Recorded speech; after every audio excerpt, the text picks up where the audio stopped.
final thing, my little secret that I've been keeping from you. Hi friends, welcome back to Love, Grow, Live Free. My name is Sarah. If you're new here, welcome. If you're not new here, I'm still Sarah, and welcome too. Glad you're here. Love, Grow, Live Free. It's about growing your mind, growing your food, transformation through food and thought. On my channel, I bring you information on contemporary thought leaders like Tony Robbins, Joe Dispenza, how you can change your mind to change your life, and how you can change your health through the food that you grow organically in a healthy soil biome, and why that's important. Today, what we're going to discuss is the 5 benefits of growing your food organically. One of the first benefits of growing your food organically is the nutritional value.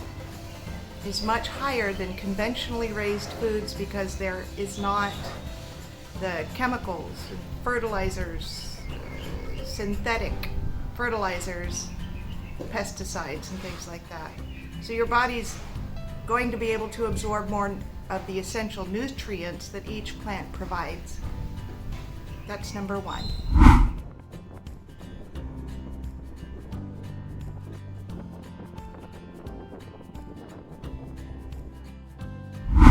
Number 2, the second benefit of growing your own food organically is the taste.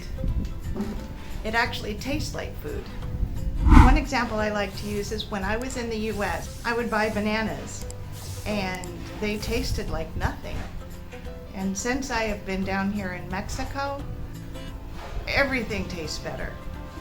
I mean, there are definitely GMOs and synthetically grown foods here, but not as much as is inundated in the US in our food supply.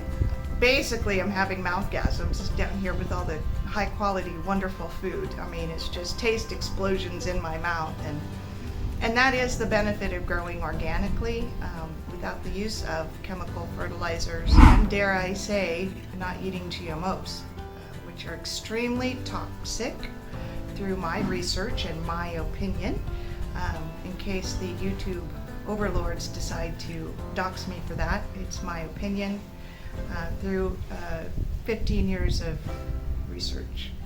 Anyway.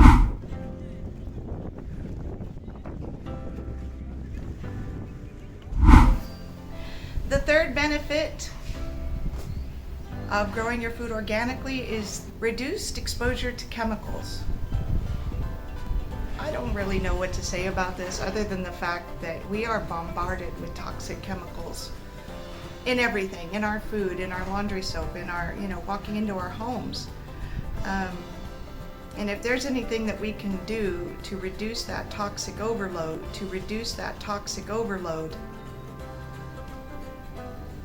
then I think we should. One of the things that I firmly believe about organic foods is it helps clean out the body of the toxins. When used appropriately, food can be a medicine. And that toxic overload causes us all sorts of problems in our bodies. I experienced this, so that's what I'm referencing. On so many levels, on so many fronts that in future videos I'll get into, but just know that for now, reducing your chemical exposure is really important.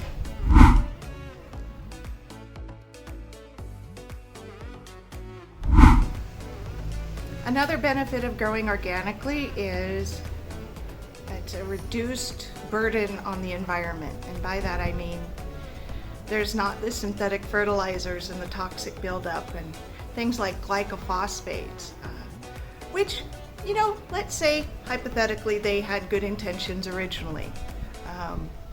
It's meant, and it's a chelation process with these glycophosphates that robs the essential nutrients from the weeds, let's say iron for an example, and so the weed can't grow because it doesn't have it, but it's also sprayed alongside our food system. They don't just dissolve, they're in the land, they stay there. Whatever's planted there, we end up consuming and ingesting, and then we don't get the essential nutrients from anything that's grown in that soil. So it's, you see how it kind of goes full circle. Eliminating the toxic load that goes into the environment is better for the soil. It's better for the soil biome because there's a universe inside our soil system that I can't wait to share with you. And it doesn't get into our rivers and streams and in our drinking water. So it's terribly important to grow organically for so many reasons.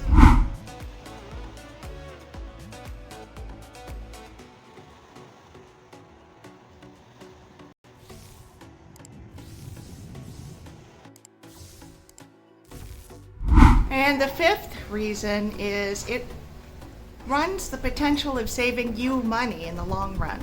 Sure, there's an initial investment with the soil and infrastructure, but in the long run, you're not going to be paying the prices at the counter for organic prices. As an example, I recently heard that organic eggs are going for $10 a dozen. And albeit you do not grow eggs in soil, but it kind of goes hand in hand with, say, being self-sufficient and homesteading. You're going to more than likely get chickens.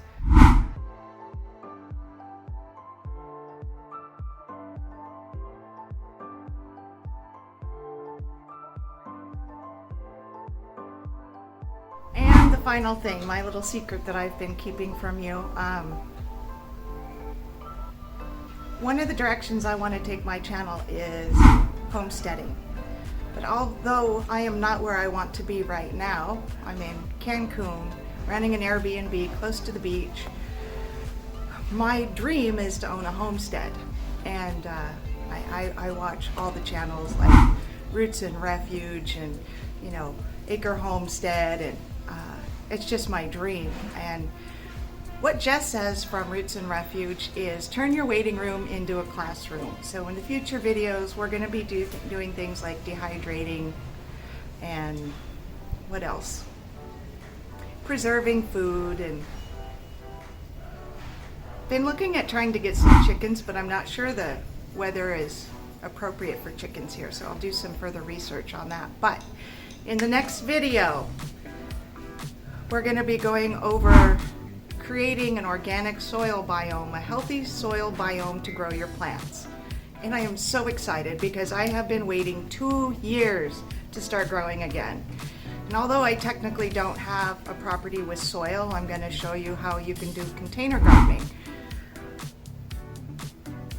Container gardening in raised beds. I bought some kiddie pools and we're just going to test it out together. So, you know, I'm still pretty new at a lot of things, and so I thought we could just learn and explore together.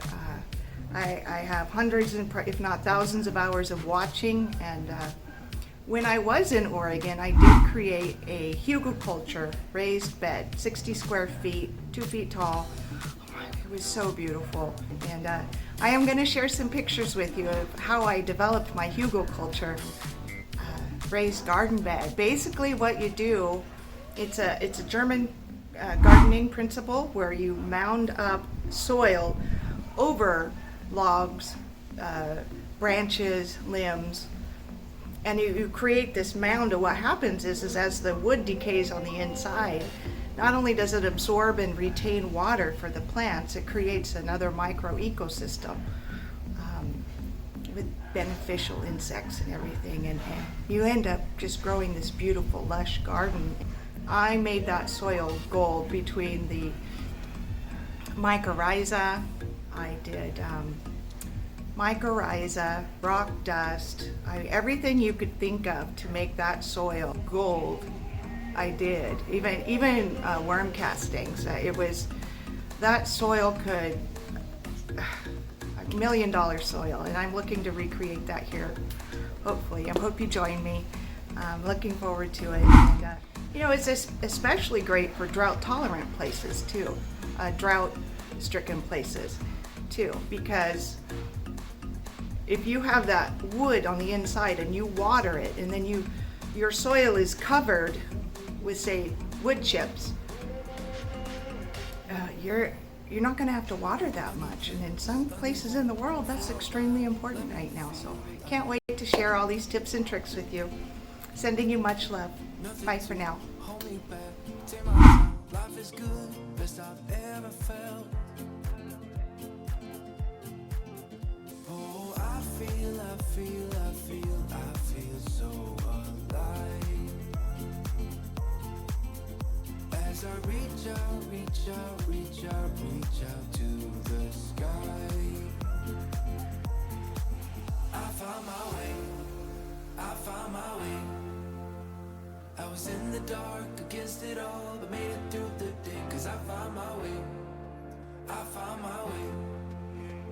In bad times, I know I'll be okay. Cause I found my way.